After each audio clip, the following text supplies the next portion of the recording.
26 जुलाई का morning shift का exam देखते हैं। पहले के अंदर उन्होंने दे रखा है 7, 14, 11, 22, 17, 34 यानी कि डबल हो रहा है। लेकिन 14 से 11 में 3 कम हो रहा है, 22 से 17 में 5 कम हो रहा है, यानी कि आगे क्या कम होगा 7। 34 में से 7 जाएगा तो हमारे पास कितना आ जाएगा 27। सेकंड क्वेश्चन में कहता है कि एक क्यूब ऐसा है जिसको लाल, नीले और हरे रंग में इस तरह रंगा गया कि कोई दो आसन फलकों यानी कि जो नज़दीक जो फेस है ना उनके सेम रंग ना हो, और फिर इनको क्या 64 हिस्सों में काटा गया है। तो इसका मतलब क्या है कि हमारे पास जो घन है उसको 64 हिस्सों में काट दिया। पहली बात तो उनके जो कलर है ना हर फेस के अलग अलग हैं, ठीक है। यानी कि हमारे पास हमारी तरफ जो फेस है इसका अगर रेड कलर है तो सामने वाले का रेड कलर होगा। फिर इसको 64 हिस्सों में काटेंगे, इसका मतलब हमें हर एक हिस्से से क्या करना पड़ेगा 4 हिस्से करने पड़ेंगे, फिर इनको 4-4 के अंदर काटना पड़ेगा। अब इस हिस्से के अंदर भी इसके साथ एडजस्ट है, ये वाला भी इसके साथ एडजस्ट है, यानी कि यहाँ भी लाल रंग है, यहाँ पर दूसरा कोई और रंग होगा जिसमें नीला और हरा हो सकता है। और इसी तरह ये जो आसपास की बाउंड्री के सारी की सारी बाउंड्री इसमें एक से ज़्यादा 2 रंग होंगे, जबकि जो बीच के अंदर है, बीच के मतलब ये वाली 2 लाइनें हैं, इसके अंदर ऐसे रंग होंगे जिसमें सिर्फ लाल होगा, यानी कि 1, 2, 3, 4, 5, 6। लेकिन ये तो इसके साथ आ गया ना, तो 20 के अंदर सिर्फ कितने होंगे 1, 2, 3, 4, 4 इस तरफ होंगे, 4 इस तरफ होंगे, तो 4 दूनी 8 इसका क्या आ जाएगा आंसर आ जाएगा। नेक्स्ट क्वेश्चन अपना, कागज़ को इस तरह मोड़ा गया है। इन्होंने कहा कि पहले इन्होंने सर्कल बना दिया। कागज़ का क्या है कि सर्कल की तरह कागज़ है, फिर उसको बीच में से मोड़ दिया है। बीच में से मोड़ने के बाद एक दूसरी साइड में से इस तरफ मोड़ दिया और इस तरफ मोड़ दिया। फिर इन्होंने तीसरी बार क्या किया कि एक साइड से मोड़ा है, यानी कि यहाँ से मोड़ कर ये यहाँ पर दिया है, यहाँ पर कट लगा दिया है। तो आप ये मान के चलो कि ये वाला जो कागज़ है, ये कागज़ पहले जो था, ठीक है, उसको जब इस तरह मोड़ा गया था, जब लास्ट में कागज़ इस तरह मुड़ा था तो यहाँ पर 2 कट लगे हैं, तो इस तरह 3 कट वाला तो हो ही नहीं सकता। दूसरी बात कि जब ये खुलेगा कागज़ तो ये इसकी जो पूरी की पूरी एक लाइन तो यहाँ पर जाएगी, जो कट वाली लाइन यहाँ पर आएगी, यानी कि एक लाइन यहाँ पर होनी चाहिए। ये तो हमने काट दिया, या तो ये हो सकता है, ये नहीं हो सकता, या ये हो सकता है।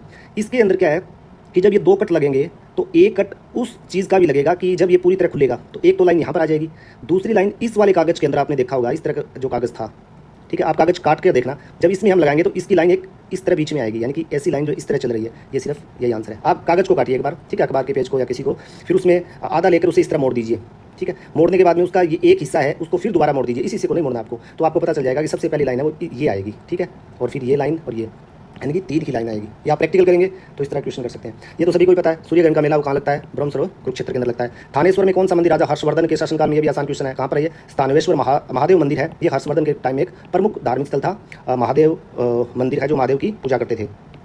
उससे आगे क्वेश्चन है कि which of the following statement is correct regarding recent infrastructure development in Haryana. Haryana के बारे में कहा गया है कि भाई एक्सप्रेस वे, क्या आपने देखा है एक्सप्रेस हिसार के आसपास रहते हैं? नो, ये गलत है। फिर ये कहता है कि Rakhigarhi is located on the left bank of paleo channel of दृष्टवती, यानी कि ये जो दृष्टवती नदी है इसकी लेफ्ट बैंक पर है। राखीगढ़ी बहुत अभी चर्चा के अंदर था, जिसके अंदर लगभग 6000 साल पुराने हमारे फॉसिल जो अवशेष मिले थे। तो ये लेफ्ट बैंक में नहीं, ये राइट बैंक के अंदर है। Haryana right to service act जब बीजेपी जीत कराई थी तो सबसे पहले इन्होंने काम किया तो 2014 के अंदर है। ये आंसर गलत है, ये आंसर गलत है, ये आंसर गलत है। ये बिल्कुल सही है। 152 डी है, वो अंबाला को नारनौल से जोड़ता है, ठीक है। आगे नेक्स्ट क्वेश्चन देखते हैं, क्वेश्चन नंबर 7। ये कहता है कि एक बाल्टी को शुरू में उसकी क्षमता के 3/8 तक पानी में भरा जाता है, फिर बाल्टी में मौजूद पानी का 1/2 हिस्सा बाहर निकाल लिया जाता है, ठीक है जी। फिर बाल्टी की कुल क्षमता के 1/4 के बराबर पानी डाल दिया जाता है और अंत में बाल्टी में मौजूद पानी की कुल मात्रा का 1/3 निकाल लिया जाता है। कंफ्यूज नहीं होना है। देखिए आप, पहले तो मैं आपको सीधा ही बता देता हूँ, फिर दोबारा बताऊंगा कि पहले 3 बटा हिस्सा था, जब आपने इसको आधा निकाल दिया तो यानी कि अब कितना रह गया इसके अंदर 3/16। क्लियर? 3/16 के रहने के बाद में कहता है कि बाल्टी की कुल क्षमता के 1/4 भाग, ये जो 1/4 है ना ये कुल बाल्टी का है, यानी कि आपके पास 3/16 था और आपने 1/4 और डाल दिया, तो इसका मतलब अब आपके पास क्या हो गया 7/16 आ गया आपके पास। अब आपके पास 7/16 बाल्टी के अंदर पानी है। और फिर ये कहता है कि पानी की कुल मात्रा का 1/3 बार निकाल लिया, यानी कि 7/16 था, अब उसमें से इन्होंने क्या निकाल लिया 1/3 बार निकाला है। 1/3 का मतलब है कि 2/3 अभी भी क्या है बाल्टी के अंदर है। तो आंसर क्या आ जाएगा 14/16 48, या इसको कह सकते हैं 7/24। ये कहने का मतलब सबसे पहले 3/8 था, 3/8 को आधा निकाल दिया तो 16 रह गया, ठीक है। उसके बाद में उसके बाद में आधा निकाल दिया, फिर उसमें कहता है कि 1/4 के बराबर डाल दिया बाल्टी की कुल क्षमता का, तो 1/4 जोड़ देंगे, इन दोनों को जोड़ेंगे 14 एलसीएम आ जाएगा 3 + 4 = 16, 7/16, यानी कि अब हमारे पास 7/16 है। 7/16 में इन्होंने कह दिया कि भाई 1/3 कुल मात्रा का निकाल दिया तो 2/3 रह गया इसका। 2/3 इसका क्या होगा 7 दूनी 14 बटा में 48, ये आंसर है। इसको हम लिख के आ सकते हैं 7 दूनी और 24 दूनी 48, 7 दूनी 14, 16, ये आंसर कौन सा है 7/14। ये कहती है कि ये जो क्वेश्चन है थोड़ा सा इसकी स्टेटमेंट ऐसी है कि यहाँ पर जो आंसर आता है ना इसमें गड़बड़ आती है। कैसे? ये कहता है कि किनारे 10 सेंटीमीटर है किसी घनाकार कंटेनर के और इनको टावर की तरह रख दिया जिस तरह, ठीक है, इस तरह उनको रख दिया। और ये कहता है इसका पृष्ठीय क्षेत्रफल क्या होगा। इसका पृष्ठीय क्षेत्रफल हम मानते हैं कि जो घनाभ है ना उसका पृष्ठीय क्षेत्रफल निकालेंगे। जो ये 2 दीवारें ना, एक तो ये दीवार एक ये दीवार, यानी कि एक इसकी दीवार एक इसकी दीवार, 2 एक इसकी दीवार एक इसकी दीवार, ये अंदर की तरफ आ जाएगी और बाकी सरफेस का आप एरिया ले लेंगे, यानी कि 4 जो दीवारें हैं उसका एरिया हम नहीं लेंगे।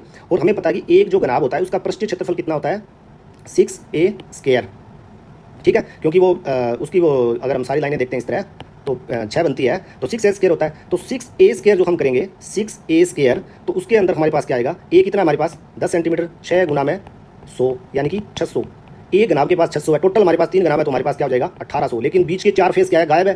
यानी कि जो 4 फेस है, एक फेस का हमारे पास कितना आएगा पृष्ठीय क्षेत्रफल 10 गुना 10, यही आएगा। क्योंकि जिस तरह हम इस चीज़ का क्षेत्रफल निकालेंगे तो ये लंबाई गुणा में चौड़ाई करेंगे 10 बटा 10 यानी कि 100, 4 है तो 400, 1800 माइनस 400 आ जाएगा।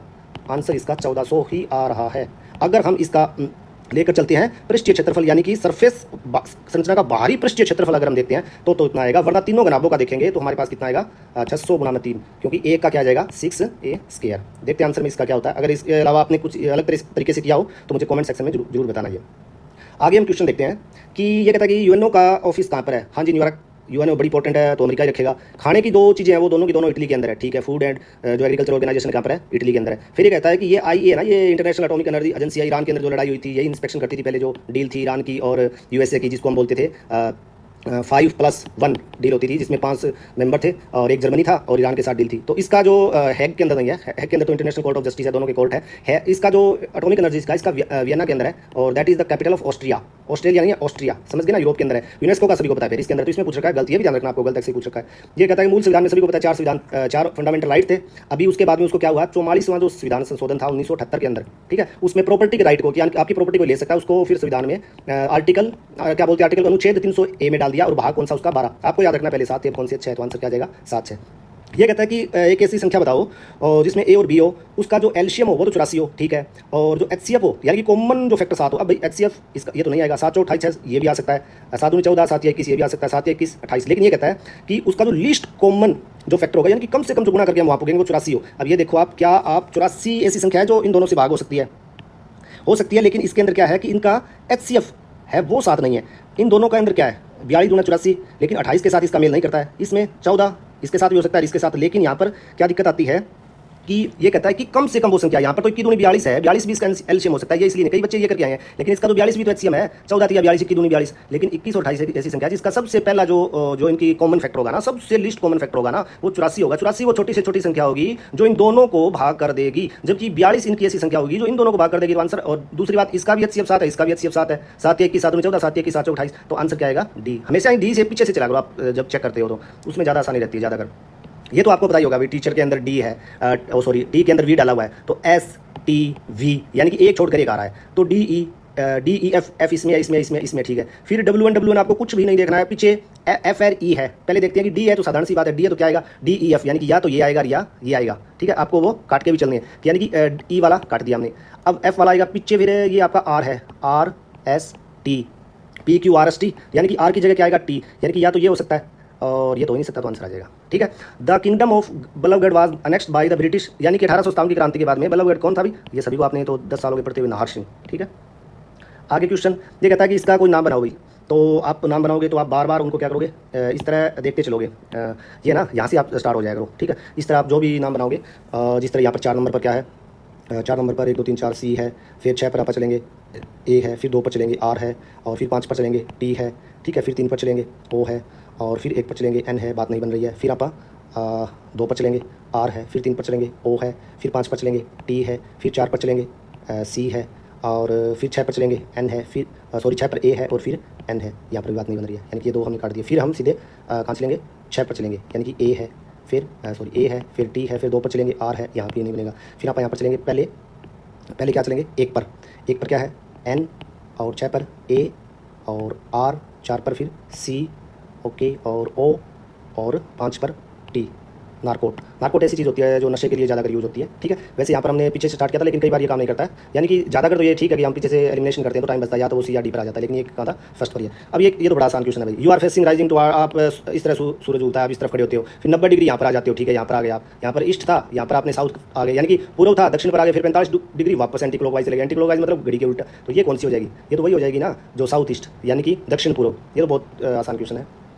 अब ये कहता है कि MIME का मतलब क्या है, ये मेल से रिलेटेड है, ठीक है, मेल से रिलेटेड है। इसको देखो, एनवायरमेंट इसमें नाम नहीं आएगा कभी भी, एनवायरमेंट का कोई मतलब नहीं है। फिर ये कहता है कि मोबाइल इंटीग्रेटेड, क्या लैपटॉप पर क्या चलता नहीं है, क्या कंप्यूटर पर चलती नहीं ऐसी चीज़ें, ये भी हम काट देंगे। यानी कि हम क्या करें, अभी हम करें एलिमिनेशन। ये 2 बच गए। एक तो कहता है कि मेल इंटरनेट मैसेज एक्सटेंशन, एक कह रहा है मल्टीपर्पज इंटरनेट मेल एक्सटेंशन। तो यहाँ पर इसका क्या होगा, मल्टीपर्पज, एक से ज़्यादा काम में लेने के लिए जो चीज़ें होती है उसको हम क्या बोलते हैं MIME, यानी कि हम एक से ज़्यादा, यानी कि ऑडियो भेज सकते हैं, टेक्स्ट भेज सकते हैं, वीडियो भेज सकते हैं ईमेल के द्वारा, ठीक है, वो चीज़ें हैं ये, वो है ये मल्टीपर्पज़, यानी कि एक से ज़्यादा काम। अब उसके बाद में कहता है कि 1 गीगावाट 1 टेराबाइट से छोटा है, सभी को पता है। 1 किलोबीट 1024 बीट्स के बराबर है, नहीं किलोबाइट तो होता है, लेकिन 1 किलोबीट तो 1000 बीट्स के बराबर होती है, तो ये गलत है।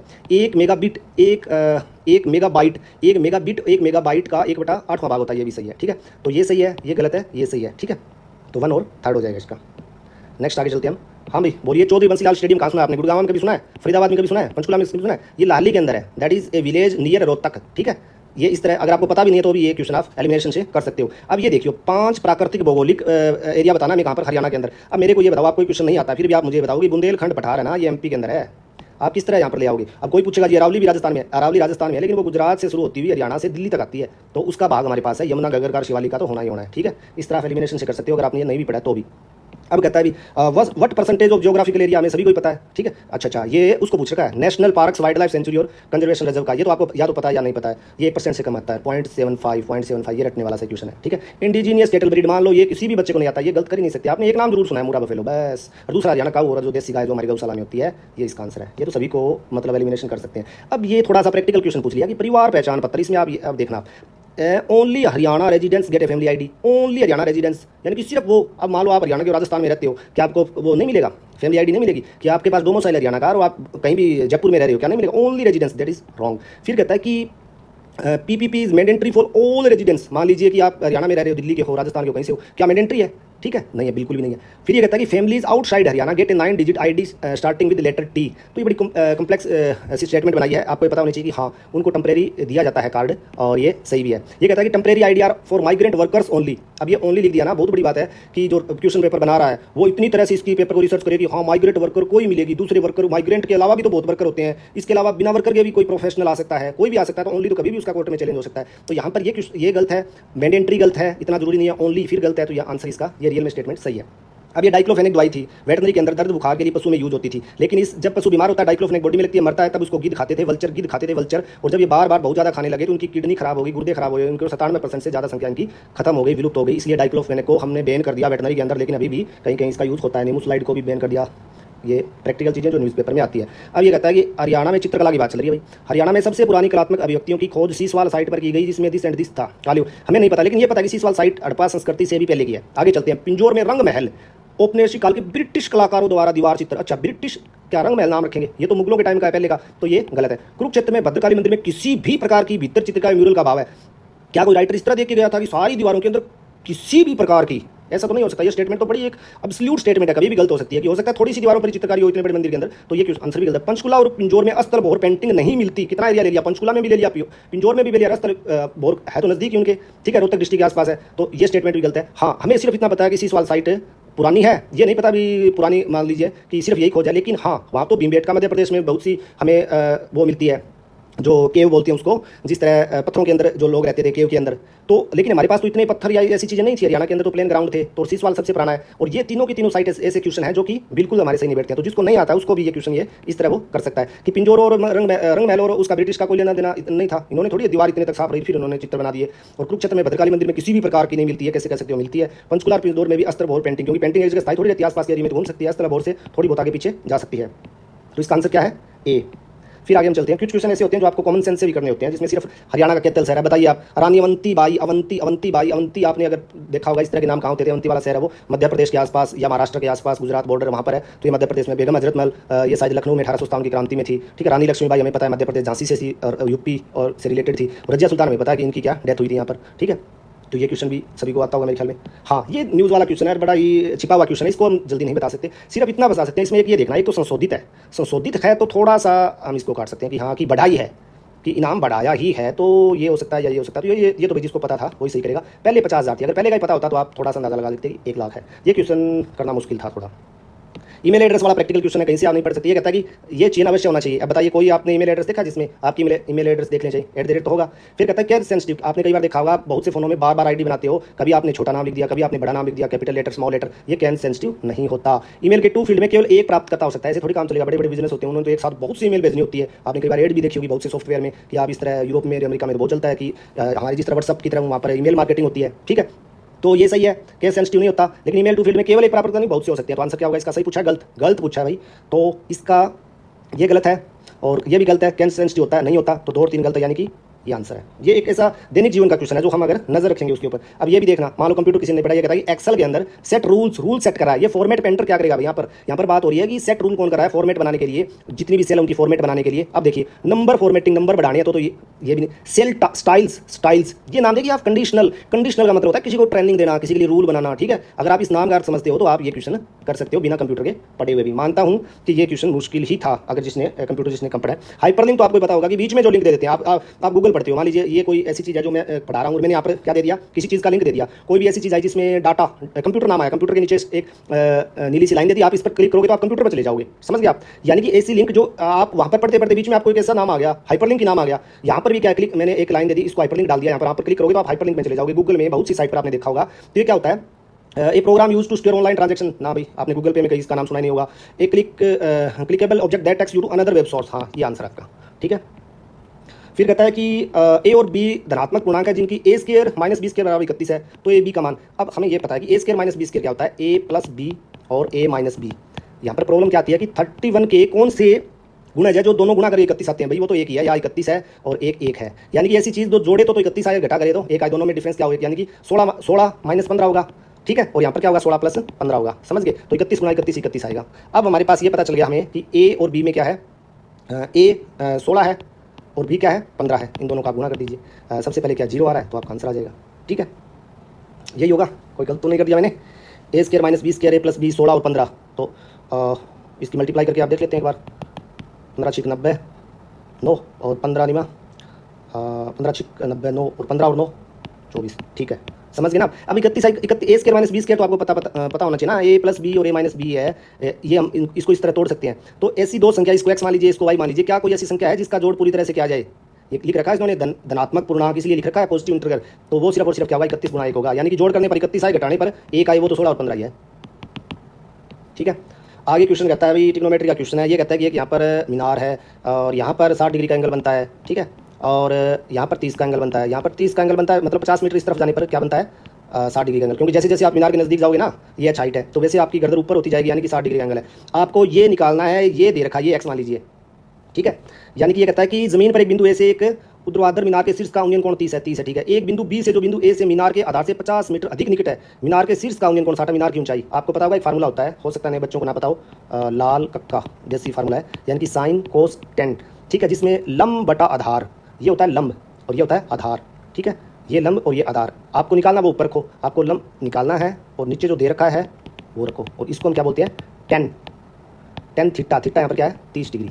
अब आपको ये पता होना चाहिए कि टेन क्या होता है, साइन 30 बटा कोस 30 होता है। और ये भी पता होना चाहिए कि साइन 30 की वैल्यू क्या होती है, 1 बटा, तो और कोस 30 की वैल्यू क्या होती है, 3 बटा 2, तो ऊपर जाके ये फिर इस तरह आ जाएगा, ठीक है। तो इस तरह जब ये क्या कह रहा है यहाँ पर, जो बिंदु ए से मीनार के आधार से 50 मीटर अधिक निकट है, ठीक है, यानी कि ये ए है, ये बी है। तो कहने का मतलब मेरा कि आप इस क्वेश्चन को किस तरह निकालोगे कि इस तरह एक मीनार दी हुई है, ठीक है, ये ए है और ये बी है, और ये कहता है कि जो बिंदु ए से मीनार के आधार से 50 मीटर अधिक निकट है, मीनार के शीर्ष का उन्नयन कोण 30 डिग्री, मीनार की ऊंचाई, ठीक है। तो इसी फार्मूले से निकलेगा, ये 50 मीटर अधिक नज़दीक है, यानी कि ये 50 मीटर है टोटल। आप मानो तो एक्स मान लो, या आप इसको भी मान सकते हो। और वैसे इसको सारी को भी अगर आप एक्स मानो तो एक्स माइनस 50 हो गया, बना एक्स प्लस 50 हो जाएगा। तो इस तरह दोनों को काटोगे तो आपके पास क्या आएगा, 25√3 आएगा। क्योंकि आपको ये छोटी छोटी वैल्यू आपको पता नहीं, साइन 30 है जिस तरह 1/2 होता है, ठीक है, कोस 30 है, ये आपकी √3/2 होता है। ये आपको थोड़ा साइन कोस थीटा का पता होना चाहिए। ये कहता है कि 14 सेंटीमीटर भुजा वाले एक ठोस धातु के घन को पिघलाने से ऐसे बनाए जिसकी रेडियस 1 हो, यानी कि इसका वॉल्यूम निकालना है, 14 × 14 × 14।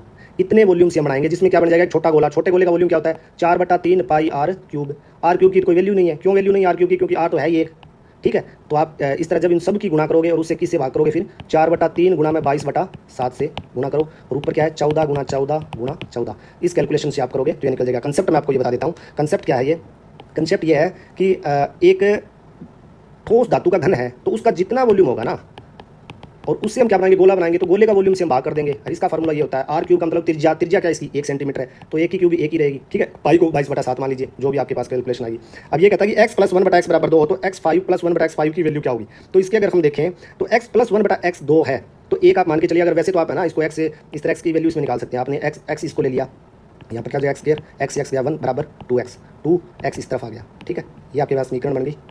और इसमें आ गया x² - 2x +1 बराबर 0। अब यहाँ से आप x की वैल्यू क्या निकाल सकते हो, 1, या 0 आएगी या 1 आएगी। ठीक है, यहाँ पर कौन सी फिट बैठती है, 1 + 1 बराबर 2 होता है। तो यहाँ पर भी हम क्या करेंगे, 1 + 1 की 5 भी 1 होगा, तो आंसर क्या आएगा, 2। ये भी आसान क्वेश्चन था। अरुण का वेतन बिश्नोई के वेतन से 25% अधिक है। अब ये हम मान के चलते हैं ये अरुण है, फिर अगला कौन सा है, बिश्नोई, ओके, फिर है चरण, ये चरण है, और ये दीपक है, ABCD है। हम इसको 100 मान के चलते हैं, अभी इसका 100 है, बीच वाले का क्या 100 है। ये कहता है कि अरुण का वेतन बिश्नोई के वेतन से वो 25% अधिक है, इसका कितना 125 है। ठीक है जी।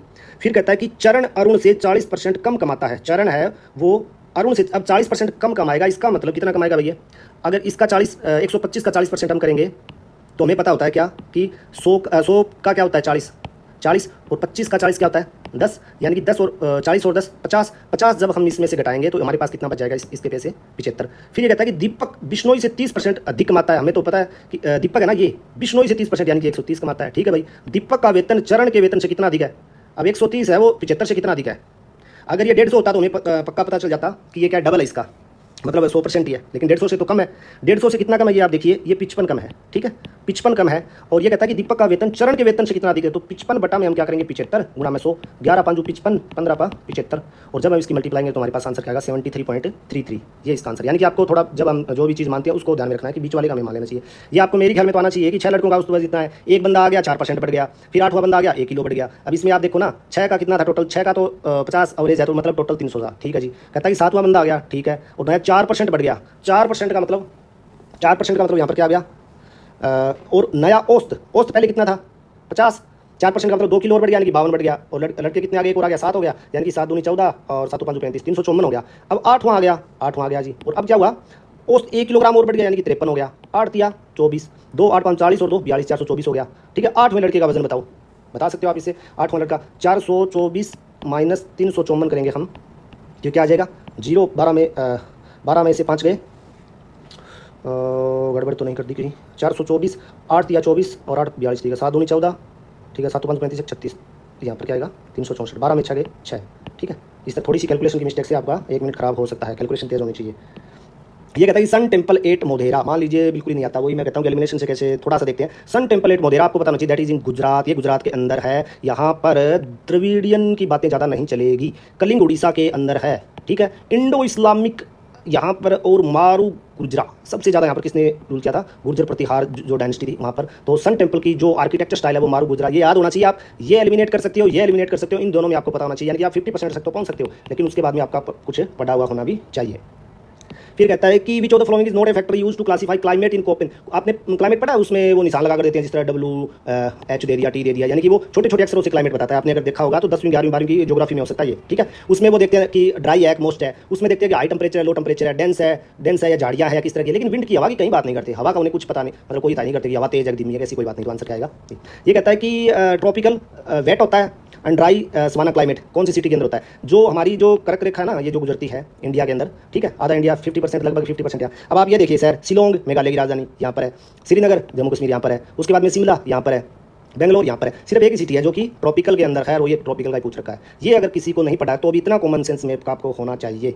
ठीक है, ये कहता है भाई छाऊ डांस, हरियाणा का डांस में आपने पढ़ा नहीं, असम का बिहू डांस होता है, मणिपुर और वेस्ट बंगाल यहाँ पर कंफ्यूज हो सकते हैं, लेकिन छाऊ डांस में कंफ्यूज इसलिए नहीं होना क्योंकि बहुत बार आता है न्यूज़पेपर में कि ये झारखंड वाला एरिया, उड़ीसा वाला एरिया, वेस्ट बंगाल वाले एरिया के अंदर होता है। 3-4 प्रकार का होता है, झारखंड, वेस्ट बंगाल वाला, ये सारा बांग्लादेश के पास लगा उड़ीसा, यहाँ पर ये होता है। ठीक है, अब ये कहता है, अब ये क्वेश्चन आप देखिए कि digital personal data protection act आया था 2023 में, कोई इस तरह का एक नहीं पढ़ सकता बच्चा। लेकिन ये देखिए आप, ये कहता है कि कलेक्टिंग, फिर पूरी सेंटेंस पढ़िए, विच of the following activities prohibited. Hindi वाले बच्चों के लिए बता देता हूँ कि digital personal data protection act है, ये एक बिल आया भी, हमारी डिजिटली जितनी भी इन्फॉर्मेशन है उसको हमें सुरक्षित रखना है। हमारी इंटरनेट, फेसबुक, इंस्टाग्राम, कहीं स्नैपचैट पर जो भी चीज़ें हैं, यूट्यूब पर, वो कोई और यूज न करें। और वो जब बच्चा 18 साल से कम हो तो उसके लिए तो स्पेशल प्रावधान है। तो क्या क्या प्रोहिबिटेड है, निषेध क्या है, क्या नहीं कर सकते। अब ये देखिए, एक चीज़ देखिए, क्या कोई बिल ये कह सकता है कि ट्रैक कीजिए। अब मैं बस यहीं पढ़ लीजिए आप कि ट्रैकिंग और बिहेवियरल मॉनिटरिंग ऑफ चिल्ड्रन, समझ गए कि ये पूछ रहा है कि क्या निषेध है। अब ट्रैकिंग तो बस निषेध होगी, ये नाम ही नेगेटिव है ट्रैक, वरना यहाँ पर आता और ही कोई सॉफ्ट सा नाम आता है। ठीक है, फिर और हम देखते हैं, ये कहता है कि प्रोवाइडिंग एजुकेशनल कंटेंट ऑनलाइन, ये तो भाई सरकार बढ़ा रही है, बहुत से स्वयं पोर्टल इस तरह की हमें बच्चों को ऑनलाइन शिक्षा देनी है। Storing childrens data in encrypted form, भी जिसको किसी को पता ना चले, ये थोड़ी कह सकती है कि सबको पता चले, तो ये भी इसमें प्रोहिबिट नहीं है। ये कहता है collecting personal data with parental consent, हाँ भी उनके माता पिता से सहमति होनी चाहिए, लेकिन आप उसको ट्रैक नहीं कर सकते, तो दिस इज प्रोहिबिटेड, भी आंसर है यहाँ पर। समझ गए ना मेरी बात, कि ये खुद ही नेगेटिव एक सेंटेंस है। मैंने ये बिल कभी नहीं पढ़ा है, लेकिन मुझे जब ये स्टेटमेंट मैंने पहली बार पढ़ी तो मुझे अंदाजा लगा कि यहाँ ट्रैक नहीं करवा सकते आप किसी से। ठीक है, तो थोड़ा सा इस तरह ये क्वेश्चन आपको करना पड़ता है। ये मेरे ख्याल से ये सभी आता होगा। डेयरी रिसर्च इंस्टीट्यूट आपने बार बार पढ़ाया करना होगा। आप रिसर्च बफेलो का आप देखते हो हिसार के अंदर फार्म है। और आईआईएम की बात करते हैं कि Indian institute of management IIM Rohtak के अंदर है, भूपेंद्र सिंह हुड्डा कांग्रेस के टाइम में। इंडियन एग्रीकल्चर रिसर्च इंस्टीट्यूट, ये बात गलत है भाई, पंचकुला के अंदर कभी नहीं सुना, हमारे पास ये नहीं है। ठीक है, ये इसका आंसर हो जाएगा। नेक्स्ट कहता है कि अब ये आपको फिर ध्यान रखना है कि मुख्यमंत्री बागवानी योजना, ये कहता है कि स्कीम कवर 46 हॉर्टिकल्चर क्रॉप्स, हमें नहीं पता। Premium rupees 750 Hector for vegetable, हमें नहीं पता। मैक्सिमम कंपनसेशन 15,000 एकड़ फॉर वेजिटेबल और स्पाइस, यानी कि सब्जी और मसालों का आप ज्यादा से ज्यादा 15,000 रुपये एकड़ ही मुआवजा दोगे। कहाँ की मतलब ये जस्टिस न्याय है? 15,000 रुपये क्या होता है भाई? कुछ भी नहीं होता। आप यहाँ पर मैंने स्टेटमेंट देखी थी जब बच्चों के पेपर देखे थे, या 15,000 बहुत कम होता है। हमने मान लिया ये योजना नहीं पड़ी है, फिर भी यहाँ पर आकर हमारी मतलब दिमागी बत्ती जलनी चाहिए कि ये बहुत कम होता है। इसने यहाँ डिजिट से खिला है, और जब हमने देखा तो उसमें लिखा था मिनिमम कंपनसेशन है ये 15,000। ठीक है, यानी कि इसके अंदर 3 वाली स्टेटमेंट गलत है, यानी कि ये 2 सही है ही है कि इसके अंदर 40 क्रॉप है, 750 पर हेक्टर है। वरना जब तक ये तीनों स्टेट हमें नहीं पड़ा होता नहीं पता चलता। लेकिन ये कह रहा है कि 15,000 रुपये एकड़ आप स्पाइस भी, मसाले भी लगवा रहे हो, और वेजिटेबल 1 एकड़ के अंदर सब्जी और मसाला आप लगाते हो ना, तो काफ़ी खर्चा आता है और काफ़ी कॉस्टली होता है। समझ गए आप? तो 15,000 रुपये आप इसका मतलब 15,000 से कम दोगे, आप कभी 2,000 दोगे, कभी 5,000 दोगे, ये कोई रूल नहीं बनता इसका, तो ये काफ़ी कम हो जाता है। ठीक है, नेक्स्ट क्वेश्चन देखते हैं आप। नेक्स्ट ये कहता है, चलो इसको थोड़ा सा बड़ा कर लेते हैं। हाँ, क्या कह रहा है ये? हाँ, ये क्वेश्चन भाई जिसको पता है वो बताना कि वीरेदा व्याह 1990 के अंदर साहित्य अकादमी पुरस्कार जीतने वाले हरियाणा कवि को, ये मैंने कभी नहीं सुना ना न्यूज़पेपर में पढ़ा। इनमें नाम सिर्फ उदयवान हंस हमने पढ़ा है कि हमारे राज्य कवि है, और जसवीर सिंह है, ये ज्योग्राफी के, तो मुझे पता है इन्होंने बहुत अच्छी बुक लिखी है। ना मैंने मेवाराम गौड़ के बारे में पढ़ा, ना गोपीचंद नारंग के बारे में। जिस बच्चे को ये क्वेश्चन आता है तो प्लीज़ कमेंट जरूर करें। अगला क्वेश्चन, उत्तर भारत में पहला जो न्यूक्लियर ऊर्जा संयंत्र हरियाणा के हिसार जिले में है। भाई ये तो बहुत बड़ी, थोड़ा सा ये देखिए आप, हिसार में नहीं है भाई, ये फतेहाबाद के अंदर है। आप देख लेना, ये फतेहाबाद के अंदर है, गोरखपुर के अंदर। First nuclear power plant India का नहीं है, ये किसका है? नॉर्थ इंडिया का है। हरियाणा सरकार ने मुख्यमंत्री, हाँ ये तो एक तो प्लस पॉइंट की बात है, आयु सीमा हटा दी बिल्कुल कि आप जीवन सुरक्षा बीमा ले सकते हो। सरस आजीविका मेले का 3रा संस्करण गुरुग्राम में आयोजित किया गया, नहीं पता। ये पता है, ये गलत है, ये सही है। पहला गलत है, ओके, तो ये सही है। तो इसका मतलब तीसरी स्टेटमेंट सही है। मुझे नहीं पता था, लेकिन मुझे ये पता है कि ये स्टेटमेंट सही है। समझ गए ना कि ये फतेहाबाद के अंदर, यानी कि ये गलत है। तो पहली गलत, दूसरा गलत, तीसरा गलत। आगे पढ़ो या ना पढ़ो, लेकिन फिर भी आप पढ़ने के बाद में आपको पता चलेगा कि इसका क्या है, डी आंसर है। कई बच्चे जल्दी में हिसार कर देते हैं। ठीक है, जो खेदड़ पावर प्लांट है ना हिसार का, वो उसमें क्या है, this is a thermal power plant, जबकि ये फतेहाबाद वाला क्या है, this is the first nuclear, ठीक है, पावर प्लांट है ये, जिसमें न्यूक्लियर ऊर्जा से एनर्जी बनाई जाती है। अब ये भाई 2022 का आ गया कि हमारा एक्सपोर्ट के अंदर निर्यात तैयारी सूचकांक में कौन सा स्थान था, जिसको शायद मुझे नहीं लगता किसी बच्चे को इतना लंबे टाइम से याद होगा। तो ये 5वें नंबर पे था। हाँ, ये मुश्किल क्वेश्चन है, ये सभी को आता होगा कि हमारी राज्यसभा के अंदर 5 सीट होती है, और विधानसभा में 90 होती है, और 90 में से कितनी, सॉरी 10 होती है, 10 में से 2 रिजर्व होती है, अम्बाला और सिरसा, और यहाँ पर कितनी होती है, 17 होती है। ये सभी बच्चों को आता होगा। फिर क्वेश्चन नंबर 50 करते हैं हम कि कॉन्स्टिट्यूशनल बॉडी जानते हो क्या होता है? जब संविधान बना था तब क्या वो बॉडी किसी आर्टिकल में दी गई थी? State financial commission, state election commission, Haryana public service commission, article 315, और ये दोनों दिए हुए आर्टिकल 243। समझ गए आप? लेकिन हरियाणा ह्यूमन राइट कमीशन है ना, ये तो एक इंडिया के अंदर एक एक्ट आया था 1993 में, उसे ही देखते हुए नेशनल लेवल पर तो उसी टाइम बना दिया था। ठीक है, यूनाइटेड नेशन के अंदर जो ह्यूमन राइट्स के चार्टर बनते हैं, उसके प्रेशर में आकर इंडिया ने 1993 में हमें बनाना पड़ा था। लेकिन हरियाणा ने इसे धीरे धीरे करते हुए कब बनाया था? शायद 2012 के आसपास, हो सकता है सितंबर 2012 ही होगा। मतलब कहने का मतलब ये बाद में बनाया गया था। ये स्टेटरी बॉडी है, यानी कि ये तो संवैधानिक है, ये वैधानिक है, ये विधि से बनाया है ये, और ये आर्टिकल में लिखा है। जिस तरह आर्टिकल 315 कहता है कि कोई भी स्टेट या 2 स्टेट मिलकर अपना पब्लिक सर्विस कमीशन बना सकते हैं। स्टेट इलेक्शन कराएगा, और स्टेट फाइनेंस कमीशन ये पंचायती राज के लिए होती है 243 के अंदर। ठीक है, एक आई और आर्टिकल के अंदर ये दोनों दिए हुए हैं। ठीक है, अब ये भी रट्टाफिकेशन वाला है। लाडो लक्ष्मी योजना बार बार पढ़ोगे तो आपको ये तो पता होगा कि 2100 रुपये देने का प्रावधान है, लेकिन 2100 रुपये तब मिलेंगे जब इकट्ठे करेंगे, तो वो है 5,000 करोड़ रुपये बजट में से है।